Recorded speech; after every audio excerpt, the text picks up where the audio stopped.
слави та творчого затища на українській музичній сцені нагадав про себе ужгородський лідер панк-року – гурт «Допінг». Сьогодні вони їдуть записувати свій третій, доволі таки очікуваний альбом. Але робитимуть вони це не в Ужгороді.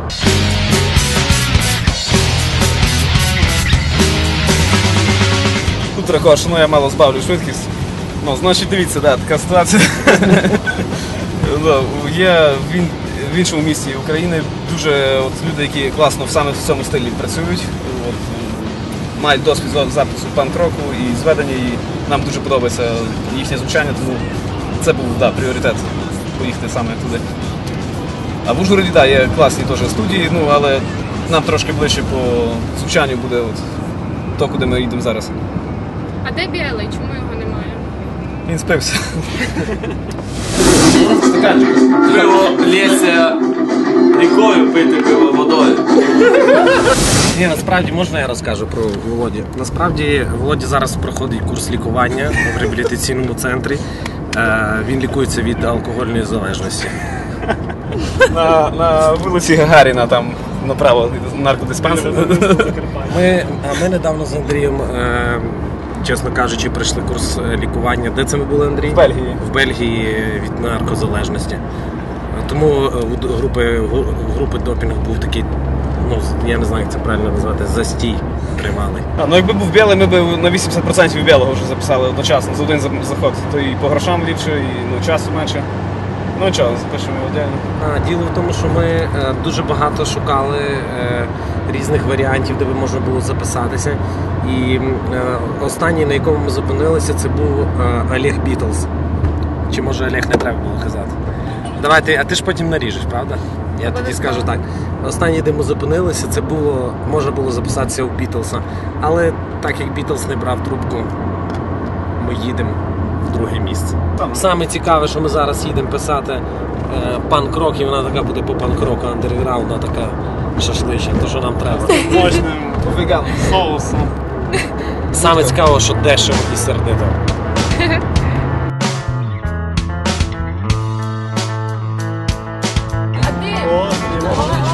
О, дивіться! Ці зліва, так? Це тут? Це вона? А що ти хочеш сказати? Я маю зайти глянути розвід.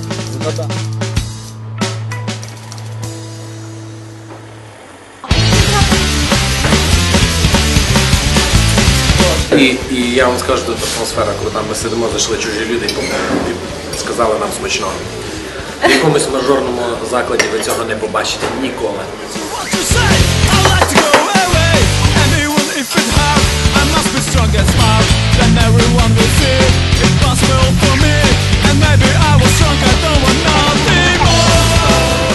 Чому ви відмовляєтеся від авторства своєї найвідомішої пісні «Запахи», друге слово не буду казати? Діло в тому, що трошки, мені здається, ми вже виросли. Тобто ви вже стали серйознішими? Так, взагалі, на початку, скажімо так, існування гурту «Допінг» було багато пісень, які, на мою думку, взагалі не мали ніякої, не несли ніякої інформації до людей. Це було якесь, можливо, у нас такий вік був, це було більше для розваги.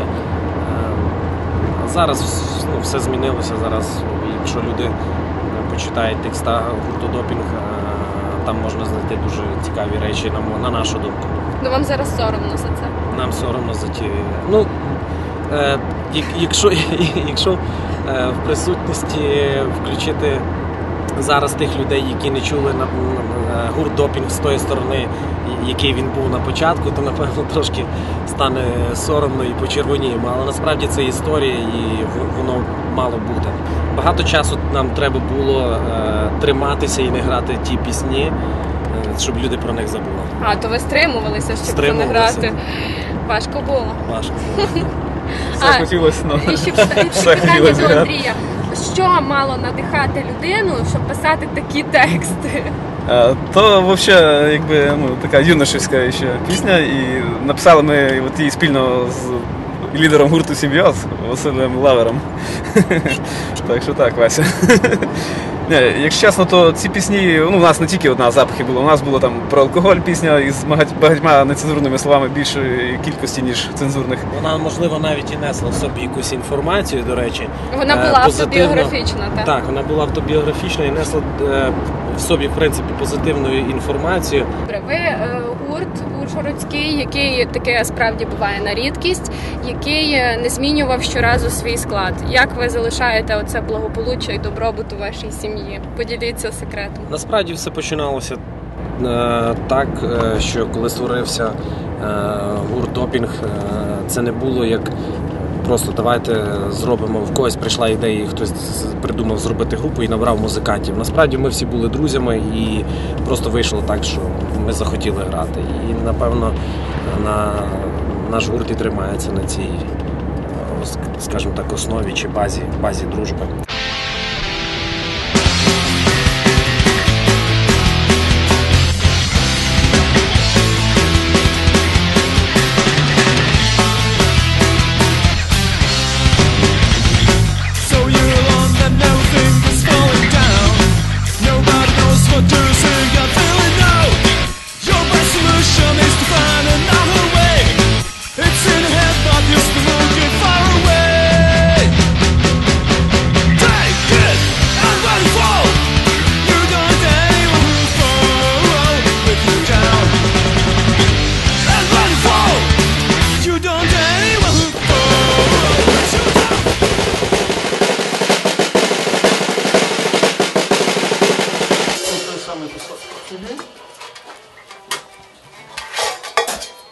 Та навіть можна було попробувати спочатку тільки нижню тарілку. Це верхня? поміняти. Топ. Це нижня.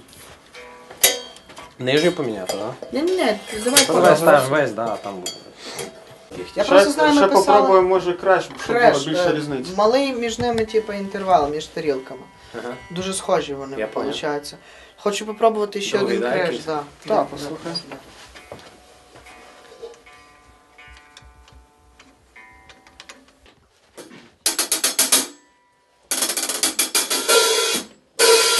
Той самий кусочок зіграє, ну типу щось схоже.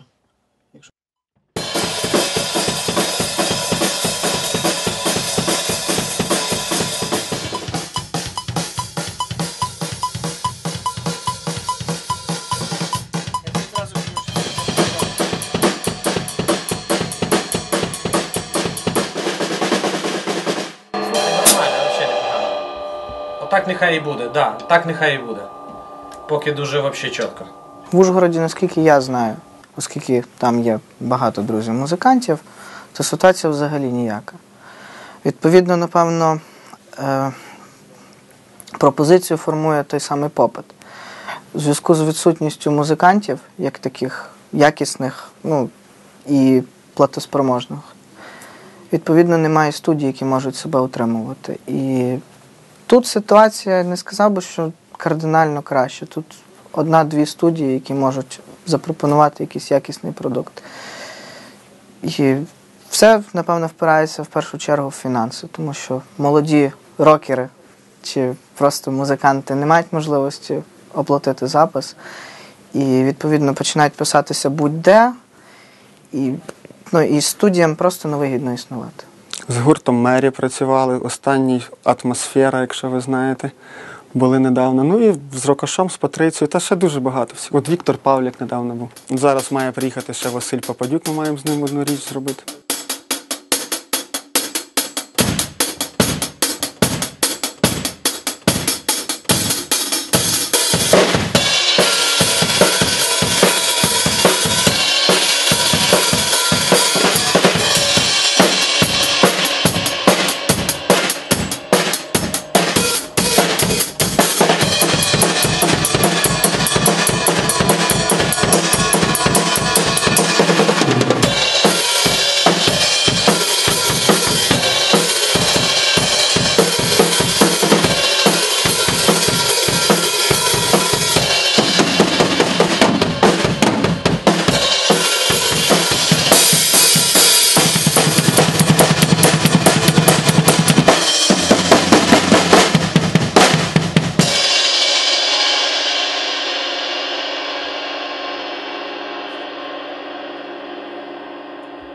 все прозвучало, там тільки я затупив зараз концовочку. Концовочку тільки затупив, треба її записати просто зараз.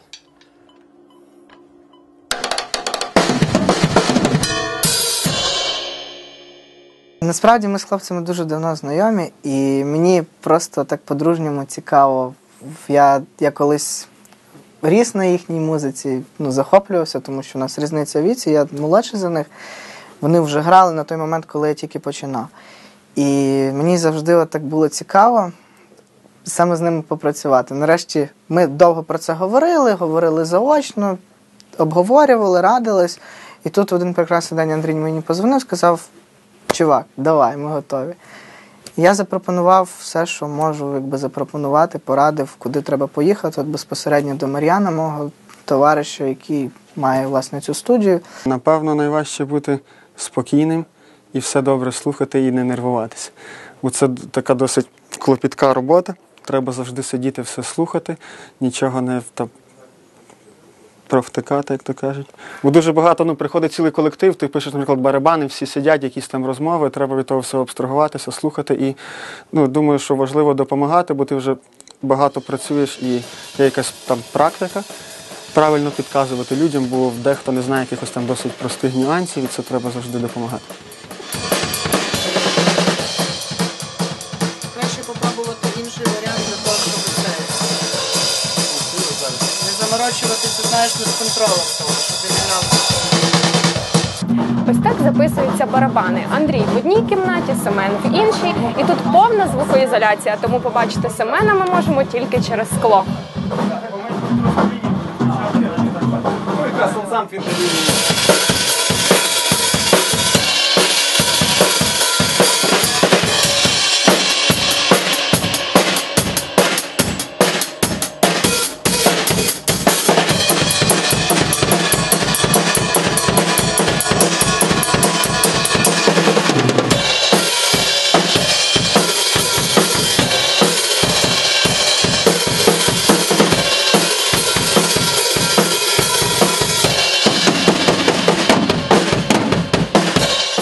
Барабани не цікаві, просто хороші барабани.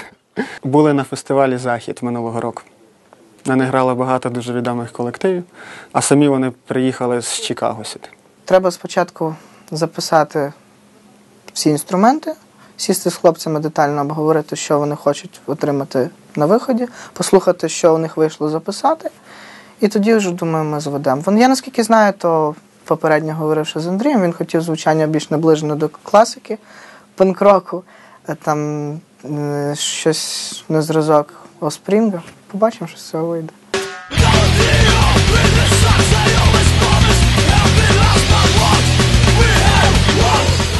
Ось тут на студії звукозапису є такий чудовий песик. Його звати Неш, як і одну з гітар, яка також тут знаходиться.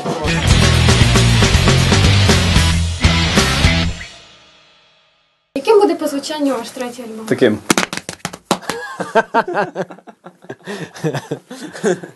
Та насправді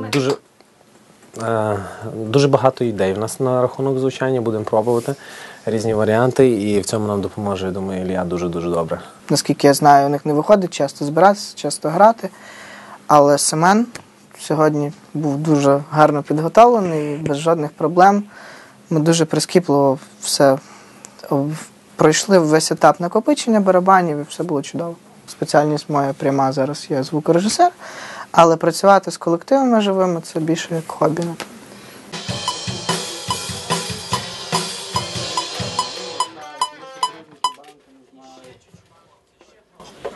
Можеш підняти там чуть-чуть волюм? Так, думаю, так.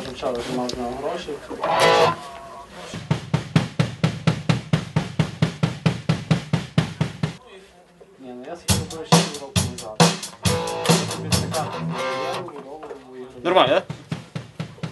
Все буде не так. І це, напевно, здивує. Та й музика сама трошки змінилася. За довго років, в принципі, у нас не було, ми не грали. І Як не знаєш, в кращу сторону. Навчилися, наразі. І про що будуть тексти в цьому альбомі? Будуть такі досить персональні, мотиваційні і такі надихаючі. Тобто, плюс, звичайно, да, будуть висвітлюватись деякі теми, які актуальні в соціумі, і над якими треба працювати і нам, і всім. Нам здається, це найважливіше. Сині точки? Чи з оверами?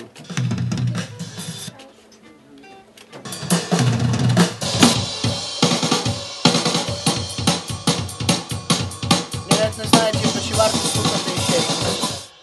Я, в принципі, і деколи...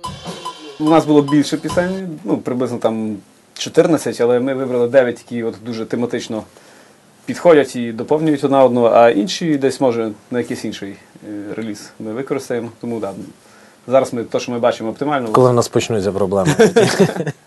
Мені здається, на цей раз це був найсерйозніший підхід до запису альбому. Якщо так врахувати попередні 2 альбоми. І, чесно кажучи, найголовніше для мене, я отримав дуже-дуже масу задоволення по роботі з хлопцями. І був навіть метроном. Дякуємо хлопцям за роботу. Дійсно, дуже багато емоцій і задоволення. Було круто. Все залежить, напевно, від якості запису і від якості виконання музиканта. Якщо зіграно гарно, що музикант досвідчений, володіє інструментом, то, відповідно, і обробляти потім продукт набагато простіше. Так в будь-якій сфері, так і в відеомонтажі, і всьому, що має пост-продакшн. За кожен етап йде окрема плата. Процес накопичення залежить від професійності музикантів, від їхнього підходу до справи, відповідно, від цього коливається вартість витрачених годин на студії.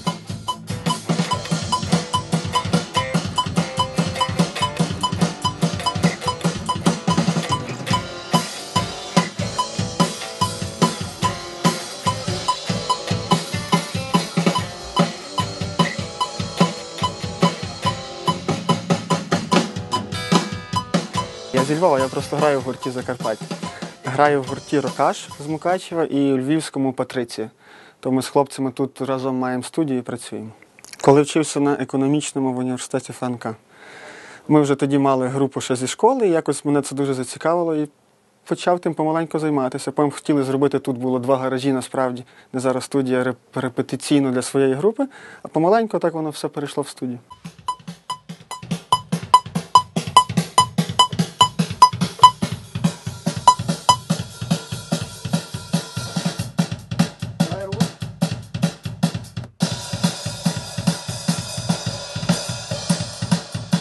Я думаю, що до кінця цього року мало би бути. Можливо, грудень, альбом би десь з'явився. Якщо не, то в січні вже. Це буде хороший мелодійний панк-рок. Драйвовий. Оце драйвовий, мені здається, найкраще слово. Так, драйвовий і досить нам так здається.